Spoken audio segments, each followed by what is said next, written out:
ବହୁତ ପୁରୁଣା ଦିନର କଥା। ଗୋଟିଏ ମୂର୍ତ୍ତି ବନାଉଥିବା ବ୍ୟକ୍ତିଟେ ଥାଏ। ସେ ନୂଆ କରି ମୂର୍ତ୍ତି ବନାଇବା ଶିଖିଥାଏ। ସେ ଦିନେ ଗୋଟିଏ ଜଙ୍ଗଲ ମଧ୍ୟ ଦେଇ ଯାଉଥାଏ। ସେ ଦେଖିଲା ତା ଆଗରେ ଗୋଟିଏ ବହୁତ ସୁନ୍ଦର ପଥରଟିଏ ଅଛି। ସେ ପଥରକୁ ଦେଖି ମୂର୍ତ୍ତି ବନାଇବାକୁ ଇଚ୍ଛା କଲା ଏବଂ ତାର ମୁଳାରୁ ମୂର୍ତ୍ତି ବନାଇବାର ଛିନି ଏବଂ ହାତୁଡ଼ି ବାହାର କଲା। ଆଉ ସେ ପଥରକୁ ଧୀରେ ଧୀରେ ତା ଛିନି ଆଉ ହାତୁଡ଼ିରେ ମାରିବାକୁ ଲାଗିଲା। ସେ ପଥର ମାରିବାର କଷ୍ଟ ସହି ନ ପାରି ମୂର୍ତ୍ତିକାରକୁ କହିଲା, ମୋତେ ବହୁତ କଷ୍ଟ ହେଉଛି, ମୋତେ ଛାଡ଼ିଦିଅ ଏବଂ ଟିକିଏ ଆଗକୁ ଯାଅ, ମୋଠୁ ଆଉ ଏକ ସୁନ୍ଦର ପଥରଟିଏ ଅଛି। ସେ ମୂର୍ତ୍ତିକାର ସେ କଥା ଶୁଣି ସେଠାରୁ ଆଗକୁ ଚାଲିଗଲା ଏବଂ ସେ ପଥରକୁ ସେହିଠାରେ ହିଁ ଛାଡ଼ିଦେଲା। କିଛି ବାଟ ଆଗକୁ ଗଲା ଏବଂ ଦେଖିଲା ଯେ ସତକୁ ସତ ଏକ ସୁନ୍ଦର ପଥରଟିଏ ଅଛି। ସେ ମୂର୍ତ୍ତିକାର ସେ ପଥରକୁ ଗୋଟିଏ ସୁନ୍ଦର ମୂର୍ତ୍ତିର ଆକାର ଦେଇଦେଲା ଏବଂ ସେ ପଥର ମଧ୍ୟ ସବୁ କଷ୍ଟକୁ ସହିଗଲା। ସେ ମୂର୍ତ୍ତିକାର ସେ ମୂର୍ତ୍ତିକୁ ଛାଡ଼ି ଆଗକୁ ବଢ଼ିବାକୁ ଲାଗିଲା। କିଛି ଦୂର ଚାଲିବା ପରେ ଏକ ଗାଁଟିଏ ଆସିଲା ଏବଂ ସେ ଗାଁରେ ଗୋଟିଏ ସୁନ୍ଦର ମନ୍ଦିରଟିଏ ଥିଲା। କିନ୍ତୁ ସେ ମନ୍ଦିରରେ ମୂର୍ତ୍ତି ନଥିଲା। ସେ ମୂର୍ତ୍ତିକାର ଏହା ଦେଖି ଗାଁ ଲୋକକୁ କହିଲା କି, ମୁଁ ସେ ଜଙ୍ଗଲରେ ଗୋଟିଏ ସୁନ୍ଦର ମୂର୍ତ୍ତିଟିଏ ବନାଇଛି, ଯାଇକି ନେଇ ଆସ। ସେ ମୂର୍ତ୍ତିକାରର କଥା ଶୁଣି କିଛି ଲୋକ ଯାଇ ସେ ମୂର୍ତ୍ତିକୁ ଆଣିଲେ ଏବଂ ମନ୍ଦିରରେ ସ୍ଥାପନ କରିଦେଲେ।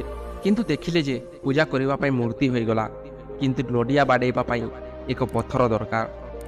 ସେ କଥା ଶୁଣି ସେ ମୂର୍ତ୍ତିକାର ପୁଣି କହିଲା, ସେ ମୂର୍ତ୍ତି ରଖାଯାଇଥିଲା ଜାଗାରୁ ଟିକିଏ ଆଗକୁ ଯିବ ଏବଂ ସେଠାରେ ଗୋଟିଏ ଭଲ ପଥରଟି ଅଛି, ନେଇକି ଆସିବ।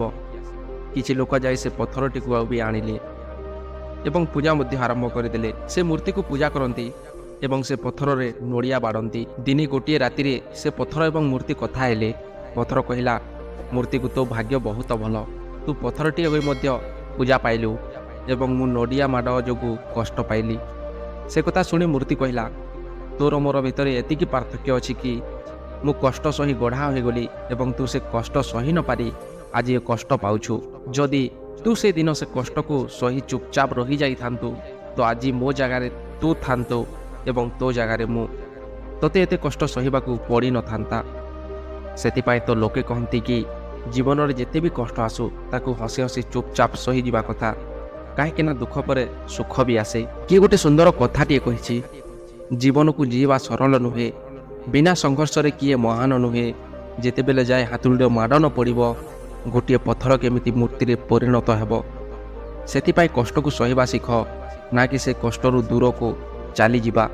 ଯେତେବେଳେ ଆପଣଙ୍କ ଜୀବନରେ ଦୁଃଖ କଷ୍ଟ ଆସିବ, ଜାଣିଯିବ ଯେ ଭଗବାନ ଆପଣଙ୍କୁ ଗୋଟିଏ ସୁନ୍ଦର ଉପହାର ଦେବାକୁ ଚାହୁଁଛନ୍ତି।